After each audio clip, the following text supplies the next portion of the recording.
एक बार पहाड़ों के बीच बसे एक अनोखे गांव में मिस्टर शर्मा नाम का एक बुद्धिमान बूढ़ा व्यक्ति रहता था। शर्मा अपनी शांति से लोगों को प्रेरित करने की असाधारण क्षमता के लिए पूरे गांव में जाने जाते थे।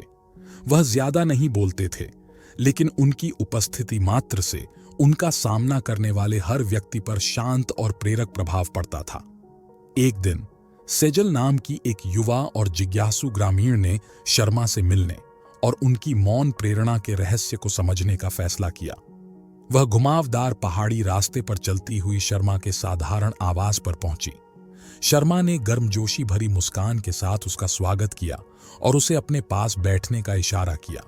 सीखने के लिए उत्सुक सेजल ने शर्मा से पूछा, ऐसा कैसे है कि आप बिना एक शब्द कहे लोगों को प्रेरित करते हैं? शर्मा एक पल के लिए रुके, दूर के पहाड़ों को देखते रहे और फिर उन्होंने पास की एक नदी की ओर इशारा किया। क्या तुम्हें बहते पानी की आवाज सुनाई दे रही है, सेजल? उन्होंने पूछा। सेजल ने नदी की कोमल, सुखदायक ध्वनि को सुनते हुए सिर हिलाया। शर्मा ने आगे कहा, नदी हमें एक मूल्यवान सबक सिखाती है। यह न तो तेजी से चलती है, न ही शोर करती है, फिर भी यह सबसे कठिन बाधाओं के माध्यम से अपना रास्ता बनाती है, अपने रास्ते में परिदृश्य को आकार देती है। नदी धैर्यवान और निरंतर है। सेजल ने शर्मा के शब्दों पर विचार किया। उसे एहसास हुआ कि नदी की तरह शांति भी शक्तिशाली हो सकती है। शर्मा की उपस्थिति शांत संकल्प में ताकत की याद दिलाती थी। अगले कुछ हफ्तों में सेजल ने शर्मा के साथ अधिक समय बिताया, उनकी दैनिक दिनचर्या देखी और उनके कार्यों से सीखा। उसने देखा कि कैसे वह एक भी शब्द बोले बिना दूसरों की मदद करते थे, हमेशा दयालुता, धैर्य और सौम्य मुस्कान के साथ काम करते थे। एक दिन गांव को संकट का सामना करना पड़ा जब एक बड़े तूफान ने उनके घरों और खेतों पर कहर बरपाया।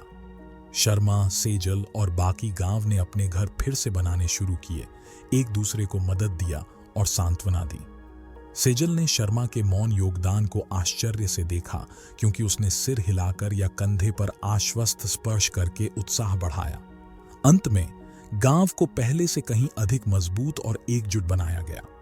सेजल ने शर्मा के उदाहरण से मौन का गहरा प्रभाव सीखा था। सबक स्पष्ट था, शांत रहना यह नहीं है कि कुछ न कहना, बल्कि यह है कि मुश्किल परिस्थिति में दिमाग को शांत करना, और यह शब्दों की तरह ही शक्तिशाली रूप से प्रेरित कर सकता था। साल बीतते गए और सेजल समझदार हो गई। उसने शर्मा की शिक्षाओं को युवा पीढ़ी के साथ साझा किया, जो मौन की ताकत और प्रेरित करने, ठीक करने और एकजुट होने की क्षमता से आश्चर्यचकित थे। शर्मा की विरासत सेजल और पूरे गांव में जीवित रही, जो मानवीय भावना की मूक लेकिन अटूट शक्ति का प्रमाण है।